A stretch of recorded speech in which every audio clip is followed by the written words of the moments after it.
I think biggest mistake is listening to other people and listening to your emotions. Because a lot of people say, I have a gut feel about this stock. But what is really gut feel? Gut feel is basically our experience talking and telling us, hey, you've seen this before, right? You know how this ends. But if you're completely new, you don't have experience, you don't have gut feel. Now you're just trading on a whim. You're investing on a whim, right? So don't trade on emotions. Like especially when people watch something coming up on news. Oh my God, GameStop, everybody's buying it, and then let me buy it. And then they buy it. They have no plan. They're just gambling. So if you're gonna gamble, you might as well go to a casino. At least you get free drinks. At least they take care of you. At least you have a good time. And then if you lose your money in the casino, it's all right. But there's no fun losing money in your computer by yourself at home. So if you're gonna gamble, go to a casino. At least have a good time. But if you're gonna trade, then you want to learn how to do it the right way.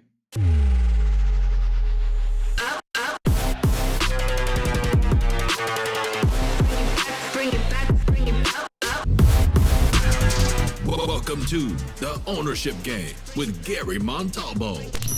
What would it take to get into the driver's seat of your life and leave your mark? The Ownership Game starts now. Most of us are chasing financial independence in some way, shape, or form.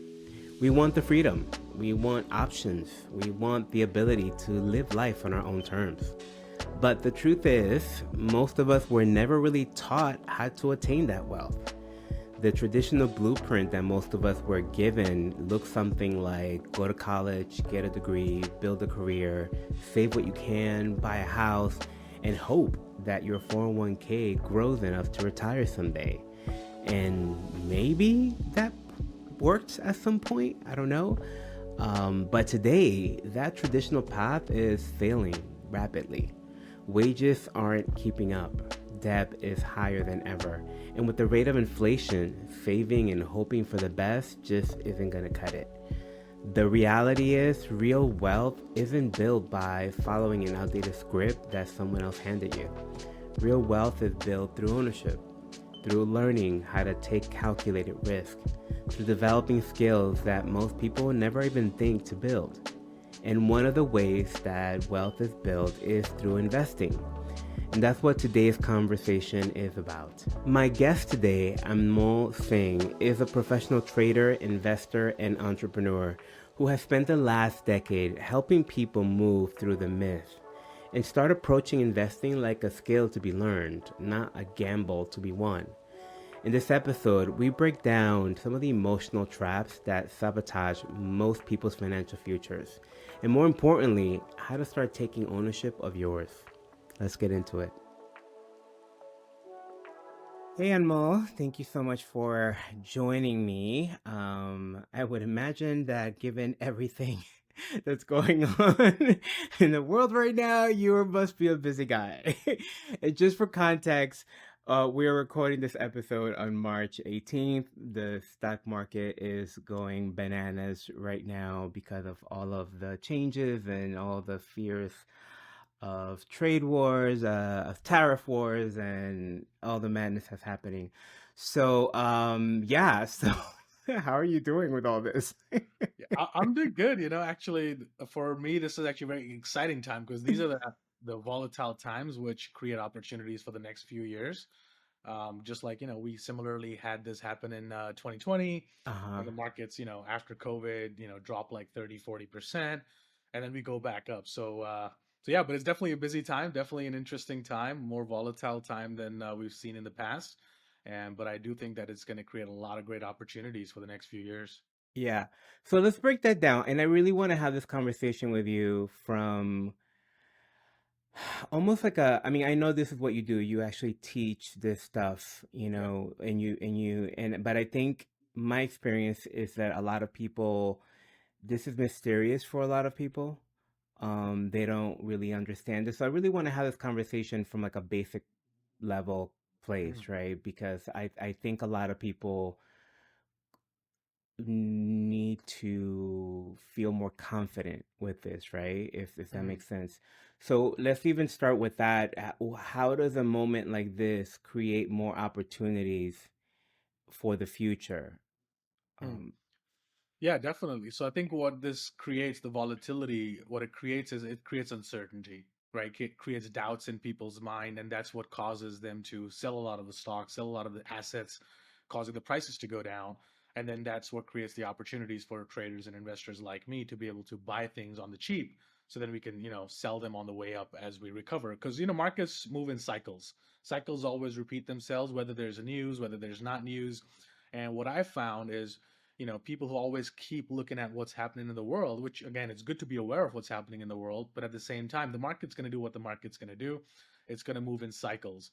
And if you take a look, the market is always higher than where it was every 10 years ago, every single Hmm. time, right? Market's always going to be higher. So No the matter short what term, happens, no matter yeah, what's happening, no matter what dips, 10 right. years later, it Yeah, every grows. single time it's always been higher than where it was 10 years ago. And same thing here, right? 2020, every world was panicking, the stock market's crashing.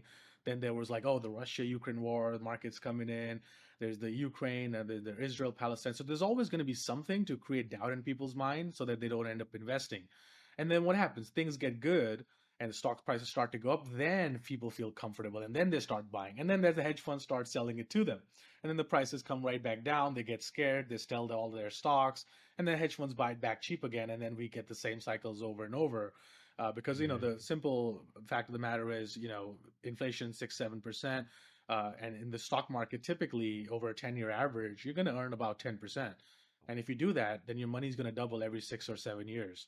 So you're always going to be ahead of inflation. So I always tell people, don't worry about what's happening now, right? What's market's always been higher. So based on just that fact, where do you think the market's going to be in 2032, 2042, right? The Hmm. most reasonable answer is higher. So the most reasonable answer is higher, then shouldn't we use these opportunities to buy things on the cheap? So that's kind of how I look at it. But again, markets have been in a bull run for so long, so this was completely not unexpected. We actually expected that. I mean, I sold a lot of my stocks beginning of this year because my plan was very simple. This is going to be a disruption, right? Because it was very clear the type of mandate, the election that we had, that there's going to be some disruption, and disruption is similar to kind of when we take a drug, right? Our body creates antibodies and it fights back against all of that, and then our body recovers and it heals and it gets better. So same thing Hmm. with the markets. When you're causing all this disruption with tariffs, with what's going on with the government spending, all of that stuff, there's going to be a little bit of a reaction time because people freak out, right? So hedge funds have to lower their risk if they're using leverage or margin, which a lot of companies use. So they start to unwind that down, which creates opportunities for retail investors like you and I to be able to accumulate stocks at a much cheaper price and then get ready for the run up. So my opinion has Okay. always been the same. First year or so of any administration is always volatile because nobody knows what's going to happen. All right, Hmm. but then things start to calm down. People see like it's business as usual, and things recover back up. I mean, think about how many things we've gone through: Greek debt crisis, Russia, Ukraine, Israel, Palestine. We've gone through the wars. We've gone through the elections. We've gone through everything. But guess what? The market's pretty much still higher than where it was 2 years ago, 3 years ago, 4 years ago, 5 years ago. So these short-term gyrations shouldn't be dissuading somebody from invest. In fact, Yeah. these are the times where you should be looking to invest. The thing that, as you're speaking, the thing that becomes very apparent is that if you're going to play this game, get involved in this, you have to have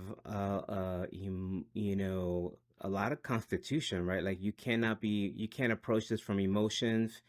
You can't Mhm. really like because you're playing the long game, Yeah. and you have to have the emotional maturity, emotional intelligence to to ride this out, right? Mhm.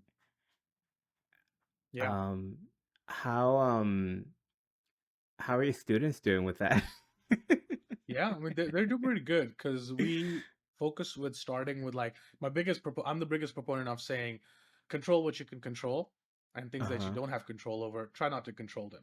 Because there's no point me spending tons of hours online looking at what's happening in the world where I have no control over it. Yeah. Sure, I can talk about it, sure I can discuss it, but literally there's no control. There's no way I can impact what's going to happen. It's going to happen anyway.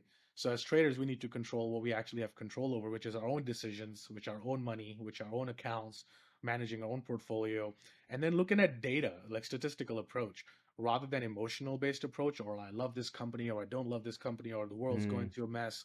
But looking at data, okay, we've gone through so many things in the past, right?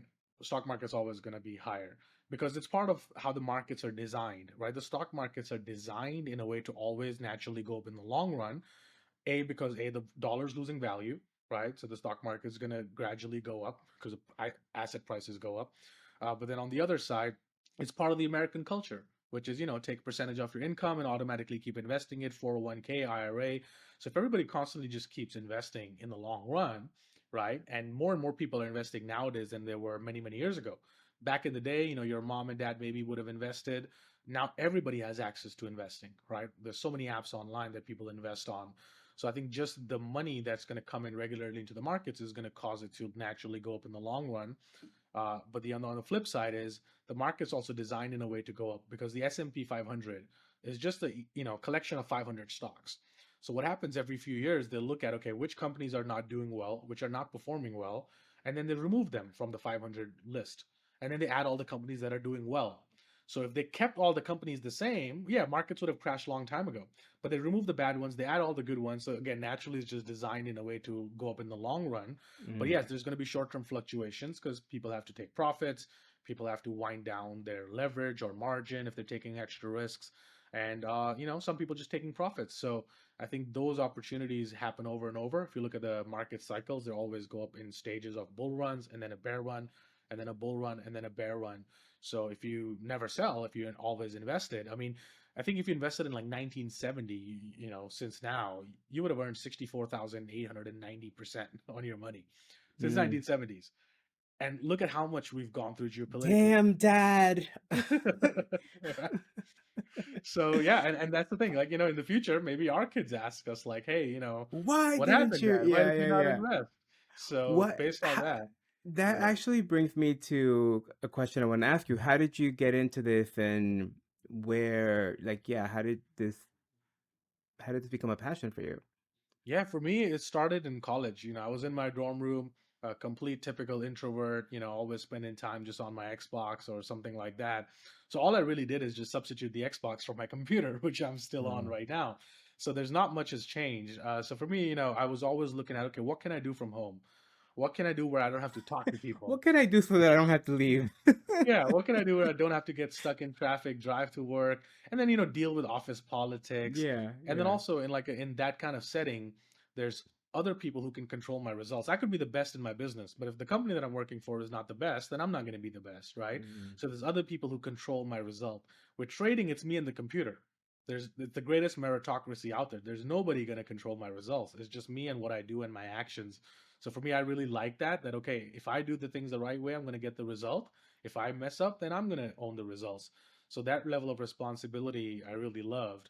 So in college, I spent a whole year, typical introvert, sitting in my dorm room, just like reading as much as I could get my hands on this subject. And then the more I read, the more curious I became. I wanted to know, okay, why do stocks go up? Why do they go down? Who decides that? Like, what causes all of that? Like, I just found myself really fascinated by it. So I just surrounded myself with the people in that business, reading books on the subject, attending online courses, just really like absorbing as much information as I could. And then I Hmm. just became passionate about it. So it wasn't a passion in the beginning. I mean, trading was the last thing I thought I'd ever do because I was horrible with numbers and horrible with math growing up. Mm. But it was just something that I took a liking to because I realized that trading is not about numbers, investing is not about numbers. It's all about pattern recognition. You're recognizing a pattern, almost like a movie. Like if you've seen the movie, you know how it ends. Okay, I've seen this movie before. I know how it plays out. So as you do that over time, you start seeing these patterns in the markets, and you're like, okay, I've seen how this goes. I've seen how this movie ends. So then you're able to better make educated decisions based on that. What kind of patterns are you? Well, first of all, I wanna come back to that question, but I wanna just point out a couple great things you said. So I love the idea that you are not good at numbers and you don't have to be good at numbers to do this, because I think the misconception is that you do, Mhm. right? And that you have to have that type of head, and so I love that. And I also love that you were not afraid to dive into a subject that you knew nothing about, Yeah. right? Did you grow up with like this type of language or conversation around you? No, not at all. I mean, Okay. I came from an Indian family, and my parents believe stock market is gambling. Like you're Oh, gonna oh, lose all oh, your oh, money. wow, But fascinating. I did come from an entrepreneurial background. My dad was a Uh-huh. business owner. So what I think of what I did learn is the concept of managing risk, right? Like, how do you manage your portfolio? Don't put your eggs in one basket. Make sure you monitor them. Make sure you are able to take a small loss when you need to get out. If you're wrong on a stock, don't just keep holding it, hoping it'll come back, Yeah. or losing a lot more money, whereas just getting out for quick losses. So I got comfortable with, okay, this trade investment is not working. I would get out for a quick loss. So I will try to make more on my winning investments than I would on the losing ones.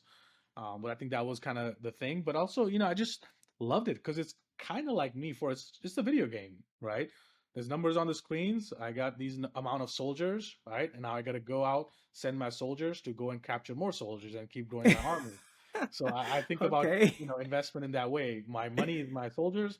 I go out and send them to different places to go out and battle, capture more enemy soldiers, and build my army. So it's kind of like a video game approach that I use to trading. Though, but the most important aspect is emotional control. It doesn't help in relationships, but I'm very robotic when it comes to my investments. Like, there's Uh-huh. not a lot of emotion. I'm following my odds and my statistics just like a casino would, and I'm just executing on that. Ah, that's so fascinating. Okay. So, you know, because I think that if you grow up, I think for those of us that do not grow up around these types of conversations, like we're both, my parents are Dominican. They immigrated here. Um, so, we're both immigrants, right? So it's there, this we didn't grow up with these things being talked about in the dinner table per se. So I think that when you don't grow up that way, it makes it harder to access these types of systems that we don't know anything about necessarily, right? And so I really love that you were willing to dive into something that was foreign in that way and that Mhm. wasn't natural in that way, and I think that's a really valuable lesson that I want to just highlight, because where most of us may avoid it because it's intimidating and scary, or, overwhelming, or whatever your your word is, Mhm. the willingness to do the work of pushing through that, I think it's really powerful, and I think there's a really great lesson in taking ownership there. Mhm. So I'm glad, and that you didn't have, and that you are not good naturally in numbers. I think that's also remarkable. Um, okay, I think it's fascinating that you're approaching this as a video game. And do you think is that a key? Do you have to be I want to talk about this emotional detachment that you Mhm. have about it, because I, for example, I hate to gamble Okay. because I don't want to lose money like that, Right. right? Like I'm like, and the one or two times that I have gambled, I'm like, oh, okay, made $18. Okay, I'm gone. Thank you. I'm like, I'm not losing it. And it almost seems like you have to be willing to lose something Mhm. to play this game, right? Like, I think that there's something in the mindset where you've got to be willing to, I mean, obviously you don't want to lose your shirt, right? We're Mhm. not talking about, but you've got to be willing to lose some stuff because you just talked about it in that Mhm. way. Can you talk a little bit about the mindset behind that? Yeah, definitely. And by the way, I'm the same way. I don't really love casinos, right? Like, I don't play there Uh, because with a casino, I know that they have an edge, right? They have a uh-huh. 0.7% or something edge. So the longer I play, the more they're going to end up winning in the end of it, right? So that's why, casinos, if you ever go to a casino, even if you win $1 million, they're not going to mind. They're going to give you the money. In fact, they're going to say, here's a free stay, stay an extra week. Here's some free drinks. Keep Yeah. playing, Yeah. right? Because they know that the longer you play, in the end, they're going to come out ahead because they have a 0.7% edge over you. So I never play. I never loved the casino. I go there just to, have fun, but like I rarely play anything at the casino because I know that they're going to come out ahead in the long run. So with trading, what we're trying to do is we try to be the casino. So we know we have a certain percentage edge. So it's not about like one trade or one investment. It's that, okay, if I take 100 of them, 100 of these trades, 100 of these investments, at the end of 100 ones, this is my edge. This is what I'm going to come out ahead. So basic rule of thumb is very simple. Let's say if all on my winning investments, let's say I make $1,000 each on all the winning trades. And Okay. all the losing ones, let's say I lose $500, right? So now, if automatically, if I lose $500, I get out of the investment or the trade and I lost $500. And on the winning ones, I put it at $1,000. If I hit 1,000, I'm out. So now I have a 2-to-1 ratio. So by that ratio, I could Are you lose. sure you're not good at math? No, this is basic stuff. So, so if I take 100 trades, right? So let's say I Okay, let's even break that down. When you say a trade, break that down for people. So a trade is basically, let's say I buy a stock at a certain price, let's say $200, and I say, okay, if it goes down under 150, I'm gonna get out, right? I'm gonna take Okay. my loss, I'm gonna walk away. Now, if same way, if it goes from 200 to 300, then I'm also gonna sell it. I'm gonna take my profit, right? So I've now Mm, basically bracketed my investment. I'm in at $200, it goes to 150, I'm out. If it goes to 300, I'm out. So now I just set the bracket order, and now there's nothing for me to do. It's emotional. I can step away. Either it goes to 300 or it goes down to 150. By that, I've basically capped my ratio at 2-to-1. So with that number of level, I could take 100 of these trades and I could lose on 60 of them. So if I lost $500 each, let's say, or let's say if I lost $1,000 each on 60 of them, I lost $60,000, right? But if on 40 of them I made $2,000, now I made $80,000. So net, I'm going to come out 20,000. So now I'm the casino basically. So it's not about that one trade or one investment or this one's got to work. It's all about a series of them. So for 100 of them, I only need to be right like 38% of the time to make money, right? But as a professional trader, you're probably going to be right 50% of the time, 60% of the time, sometimes even more. But again, even if I'm right just 40% of the time, I could lose 60% of the time, but I'm still going to make money. So we try to be the casino. But in terms of like the risk approach, right, it really comes, it's kind of like any other business, right? If I start a business today, right, any business, I will need to buy some, goods to sell. So then I spend my money to buy the product. And then my goal is in my business, we're going to sell the product for a higher price than we bought it. That's what trading really is too. We buy a mm-hmm. stock at a certain cheaper price and we hope to sell it at a higher price. Just like if you were running a retail store, you'd buy, let's say, the t-shirt at $10, you're going to sell it at $20, right? So in a business too, you have to be able to take a risk. You got to take an outlay. Maybe your product doesn't sell, right? The same thing in trading. So the risk is very similar to running a business like entrepreneurship. And I think with risk comes reward, as they say, right? You got to be in it to win it. And I think that's kind of the mindset approach that I use. Mm-hmm. So, is the strategy when you like, how do you know when to sell? Like, is the strategy, because I would imagine that in some cases the strategy is like, no, this is gonna come back up, like, write it out. Mhm. Or this thing isn't done growing yet, right? Mhm. Like, don't sell it because you're gonna maybe miss out on making more. How how do you, if I mean, I imagine that's a bit of a guessing game, but I guess talk a little bit about that. Yeah, so we use charts for that. So technical analysis is what it's called. So we look Mm, at the charts of the stock, see where the prior history was, where it can go to, where it's been before, to make educated decisions based on where we're going to buy, where we're going to sell them. But even if people, you know, even if you bought something randomly, right, and then you just say, okay, if it goes down $10 a share, I'm going to get out. But if it goes to $20 a share, I'll take my profit.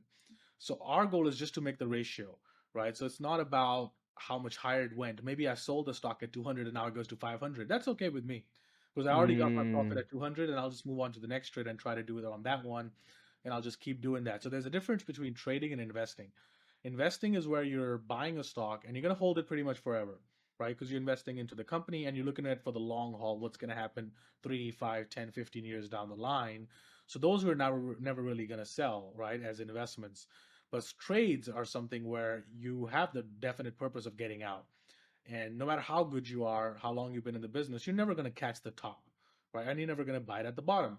But as long as you can capture the meat in the middle, right, that's where the money is really made. Like I sell stocks all the time, they go much higher, but it doesn't bother me at all because as long as it hit my trading plan or my profit target, then I'm happy with that. And then I just move on to the next position or the next trade.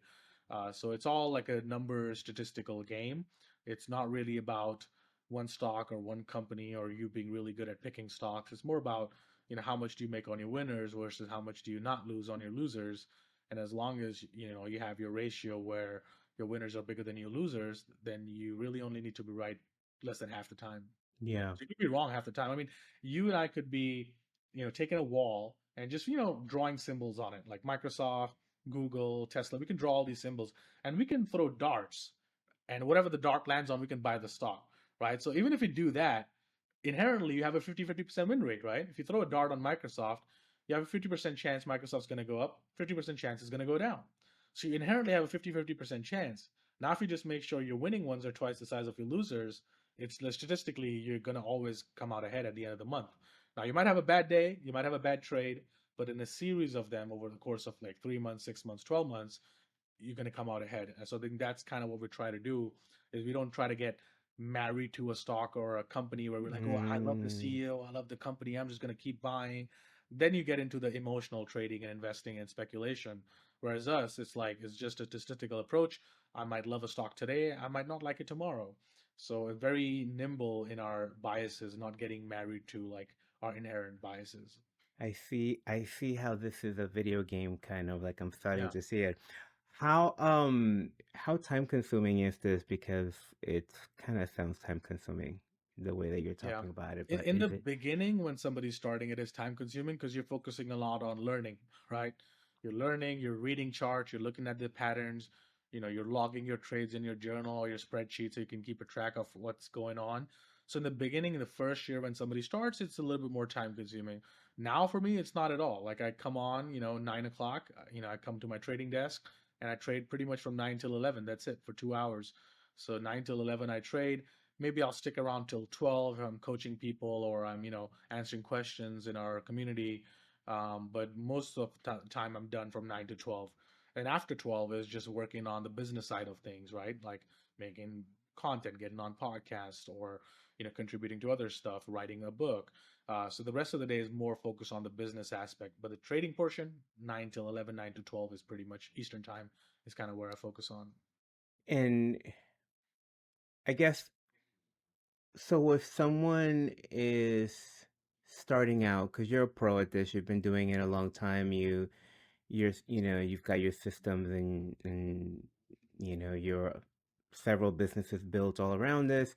Mm. I guess if you're starting out, how much time once they did this, how much time should somebody expect to put into something like this on a daily basis? I think there's two types of, actually three types of ways people can get involved with the market. So one of them is investing, which is you're investing in it for the long haul. That doesn't take any time, zero time, right? Because you can set up in your brokerage accounts or in your bank accounts that anytime money comes in, take 10% of that automatically invested in the market, right? So that will happen automatically, but that takes no time at all. Then there's other two styles, which is trading. So there's two styles of trading. One of them is day trading, where I'm trading every single day, right? In and out, maybe two, three trades every single day in the morning, and the goal of that is to make an income, to live off it, pay your bills, and to generate something coming in. And then the other style is swing trading. Swing trading is where I might buy a stock today, I might sell it next month. I might buy it today, I might sell it a week later, right? So swing trading also doesn't take that much time, maybe 5-10 minutes a day, and you can be able to do that. Now, day trading, that's the what I do every single day. That's a little bit more time consuming because then you have to be there because you're in and out the same day, so you have to be in front of your computer. So, but even that, 9 till 11 is a if people can just do that, that's the best hour to trade it, because in the morning is when things are active and things slow down gradually Hmm. during the day. So for me, we only trade from 9 till 11, 9 to 12 really. So if somebody has those 2-3 hours in the morning, then they can do the day trading, the short-term trading.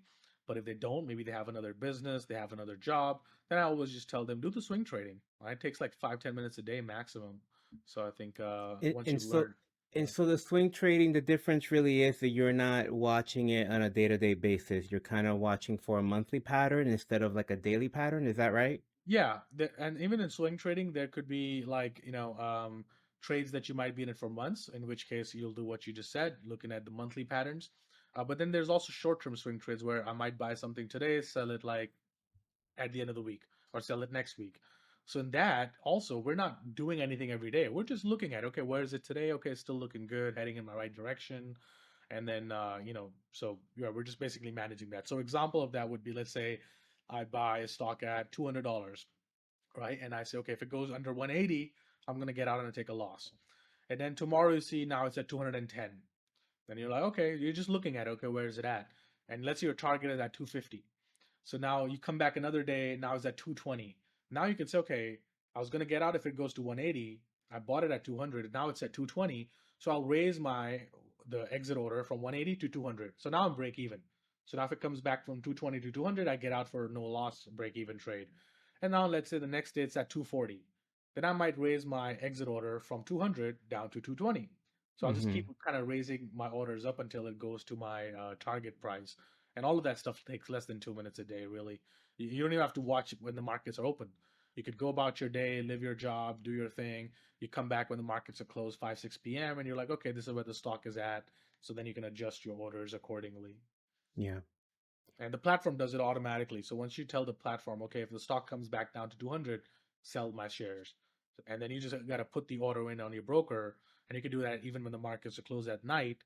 So when Mm. tomorrow morning you're at work, it'll automatically do it for you. Um, let's talk crypto. How? What are your? I imagine as a day trader, you're probably a fan. I would think. Yeah, so I personally don't trade crypto, but I have an Oh, investment in crypto. But crypto for okay. me is like a long-term thing. I mean, sure, you can trade it. The same patterns that we talk about and we teach for stocks, they work the same way in the crypto too. Because charts are the charts, right? Emotions are the same emotions that people have.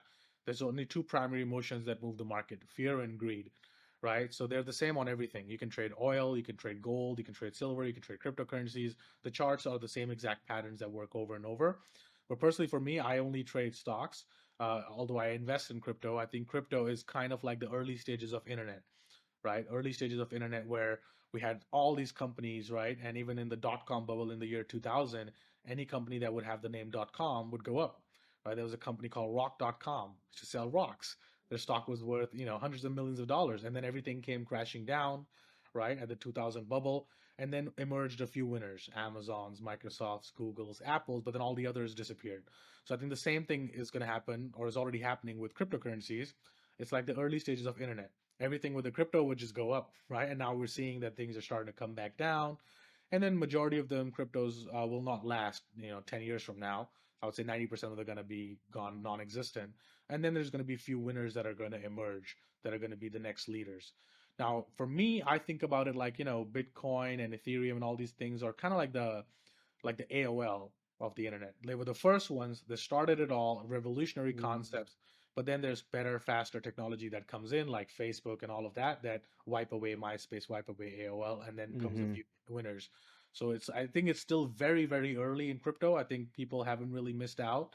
It's very early stages of internet, which is eventually, I would say, the next 3 to 5 years, going to start to be more prominent in our day-to-day life. And I think also with the new administration, their policy is very clear. They're pro crypto, right? It's a very clear policy. So I think people should definitely do their research and try to pick which cryptos they love. So for me, there's a cryptocurrency called Algorand, ALGO. So that's the one that I'm invested in. But I'm not really looking to trade it or exit and take profits. That's something I'm just add every month to it, and I'm gonna let it ride. And 4 or 5 years from now, if the network grows, then you're basically owning a piece of that network. So that's kind of how I look at crypto. But there's a lot of, crypto you have to be careful because there's a lot of like, speculation in there too. There's a lot of meme coins, stuff like that, which have no value. They're basically nothing. It's just hype and promotion. And so all of them eventually are going to be worth $0, Yeah. in my opinion. Can do Yeah. you can you break that down what that is for a little bit? Because again, I think that's one of those things that people are like, what is that? Yeah, so when crypto started, the whole purpose of crypto was to revolutionize the financial systems of the world, or what can actually be used in real world transactions, right?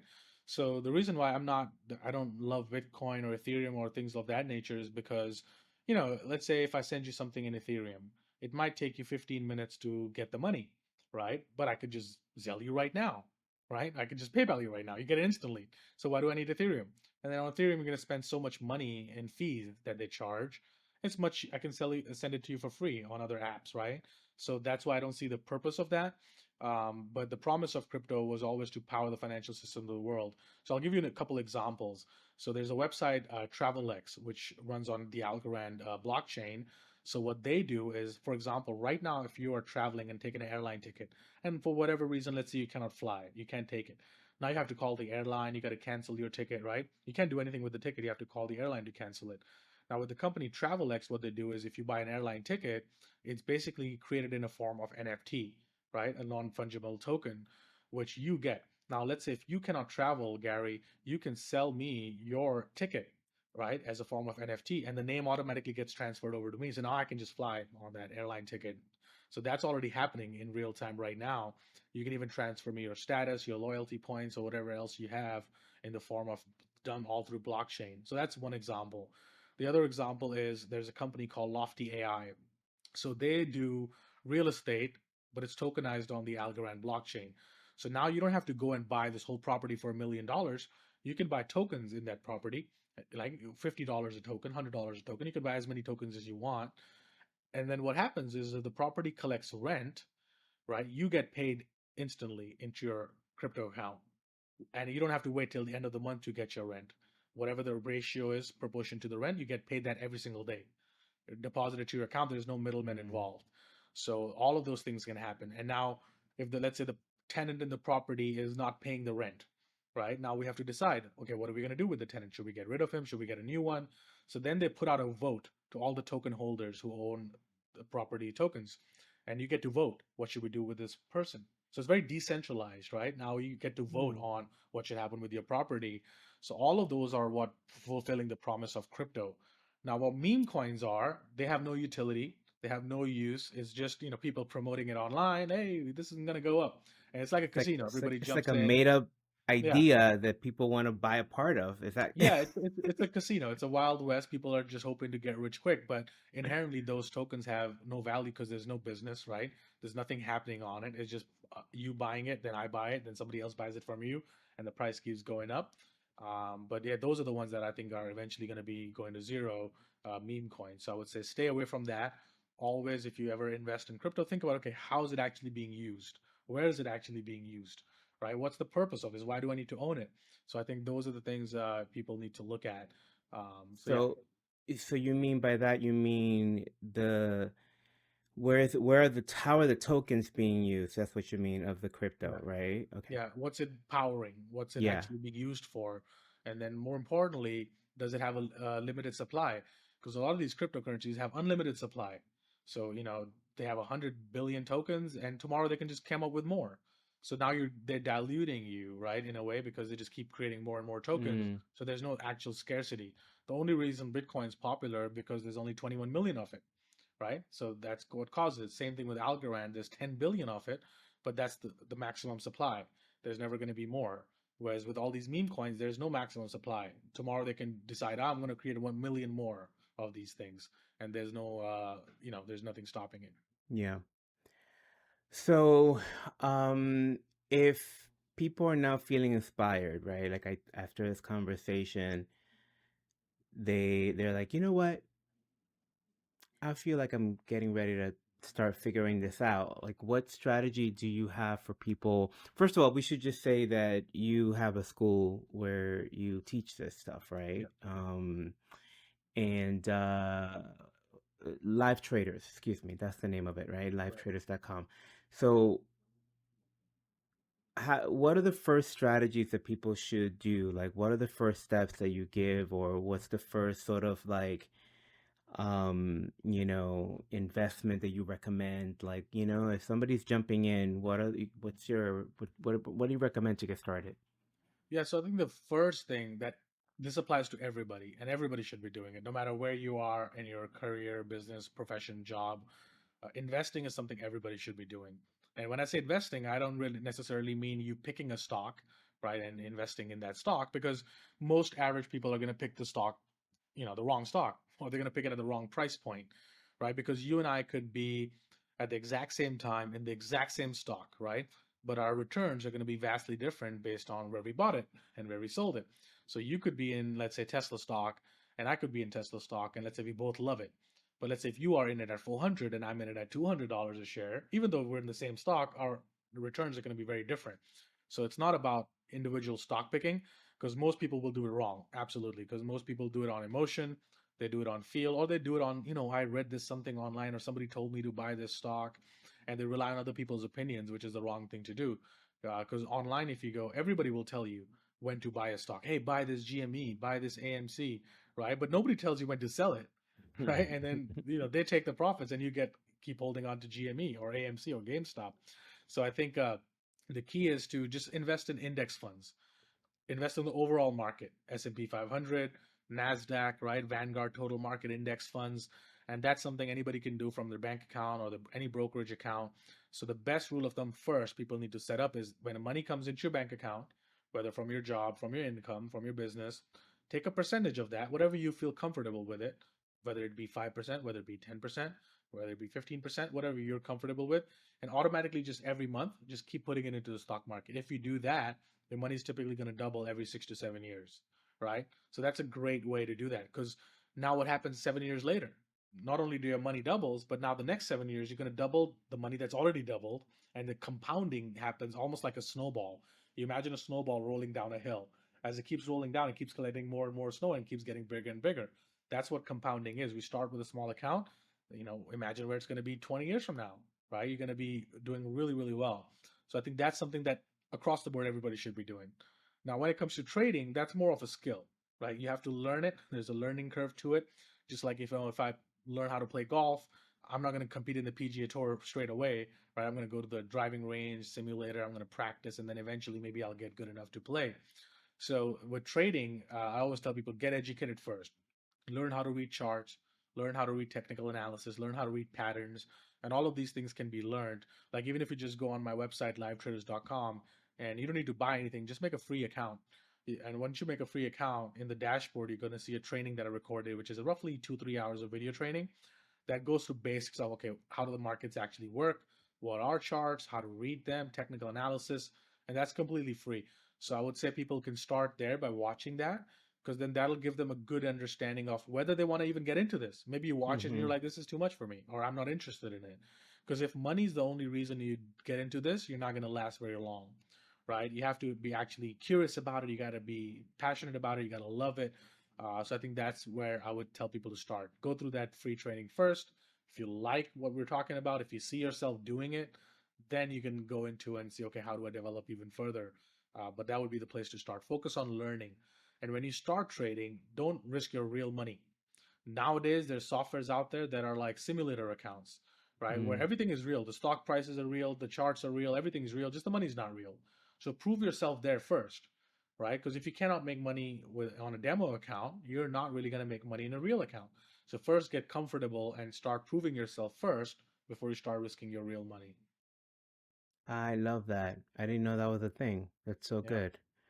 What are some of, I mean, I think I know what you're, based on what you said, I think I know what you're going to say, but what are like some of the biggest mistakes that people make when they start doing this? I think biggest mistake is listening to other people and listening to Mm. your like emotions, right? Because a lot of people say, I have a gut feel about this stock. But what is really gut feel? Gut feel is basically our experience talking and telling us, hey, you've seen this before, right? You know how this ends. The gut feel is basically our experience talking. But if you're Mm. completely new, you don't have experience, you don't have gut feel. Now you're just trading on a whim. You're investing on a whim, right? So don't trade on emotions, right? Like especially when people watch something coming up on news. Oh my God, GameStop, everybody's buying it, and then let me buy it, and then they buy it. They have no plan. They're just gambling. So if you're gonna gamble, you might as well go to a casino. At least you get free drinks. At least they take care of you. At least you have a good time. And then if you lose your money in the casino, it's all right. But there's no fun losing money in your computer by yourself at home. So so if you're gonna gamble, go to a casino. At least have a good time. But if you're gonna trade, then you want to learn how to do it the right way. That's so funny. Okay, awesome. This was so good. Is there a question that I have not asked you that you feel it's important before we start to wrap things up here? No, I'd love to give your listeners a free copy of my book. They can just go to go.unmol.net, go.unmol.net, and they can just cover shipping. And that book is more about the mindset beliefs, like Uh-huh. things that I've learned in my journey. And so, the book has nothing to do with trading, investing, but those concepts will apply to any area of your life, whether business, whether anything that you're involved with. So I think that those are the key fundamentals, because I wrote this book originally for myself as like notes to myself. Okay, here's the things that you need to do in your own life to get to the level of success. And then I finally applied all of the things that I wrote about, and then my life just got dramatically better. So then I was like, okay, I need to put it in a book format. But it's a very short read, but it's almost like a workbook where every chapter ends with, okay, here's the 5 things you need to do before you move on to the next chapter. Because the last thing I want is, people buy another book and then just sits there and they never actually finish it. Or maybe they even finish it, but then don't actually do anything with it. So that way, Mm-hmm. every chapter ends with, okay, do this first before you even move on to the next chapter. Because a lot of people get caught in the loop of learning.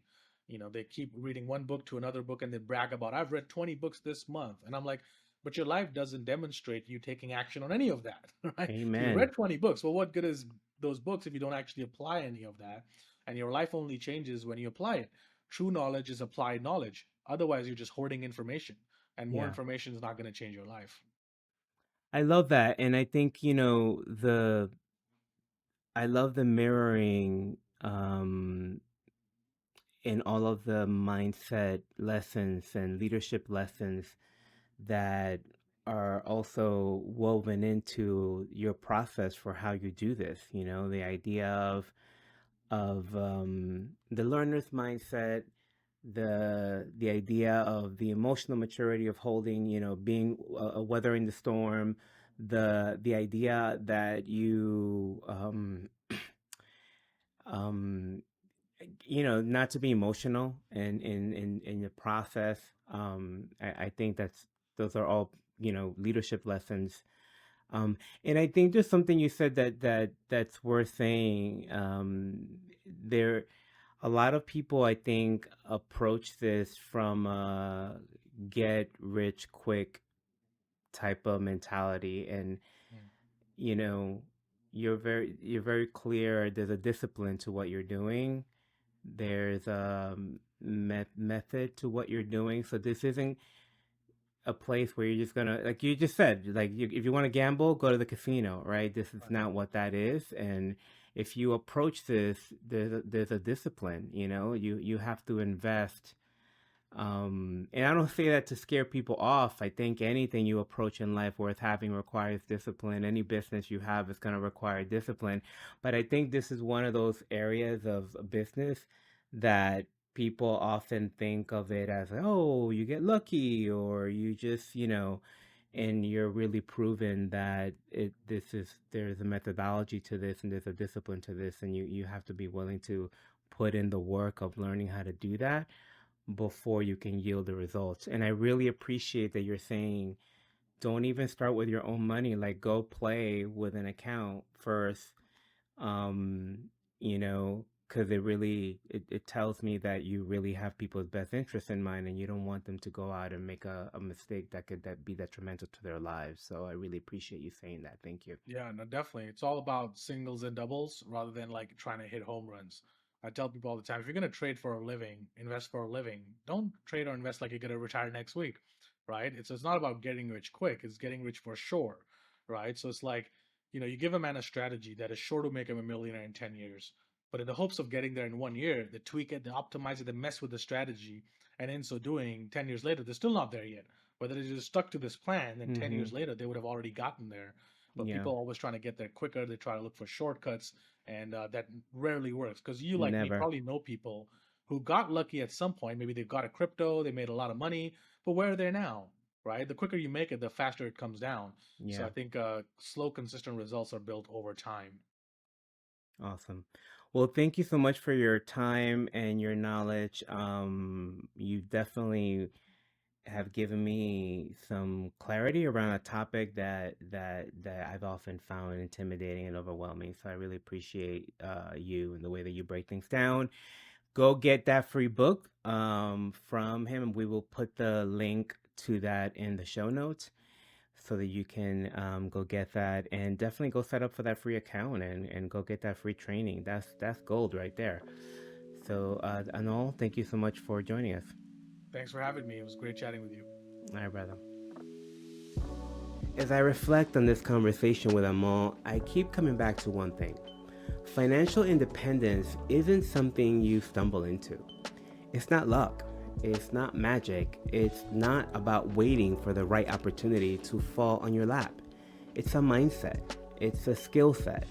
And like any other skill, it has to be learned, practiced, and mastered over time. As I said in my intro, the original blueprint isn't enough anymore, if it ever really was. Building real wealth that gives you freedom, options, and ownership over your life requires a different approach. It requires the willingness to learn. It requires emotional discipline. And it requires the courage to start betting on yourself, even when that is uncomfortable. So here's my challenge to you this week.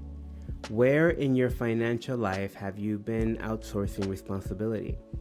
Where have you been hoping instead of learning, waiting instead of leading? What's one small step that you can take this week to start building that new skill set? Maybe it's picking up a new book, or investing, or signing up for one of those courses from Anmol. Maybe it's getting honest about where fear or impatience has been running the show. Maybe it's simply deciding that you're going to treat your financial future as a priority, not a someday project. Because the truth is, no one is coming to rescue you.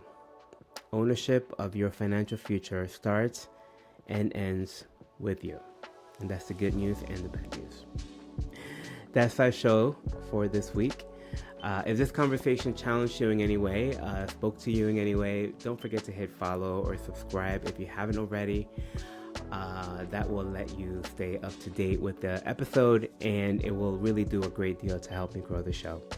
And of course, share this episode with someone who you think needs a reminder that it's never too late to start leading themselves financially or otherwise. Until next time, keep leading, keep learning, and keep playing the ownership game. Thanks for listening to this episode of The Ownership Game with your host, Gary Montalvo. Make sure to like and comment on your favorite podcast platform, as well as subscribe so that you never miss an episode.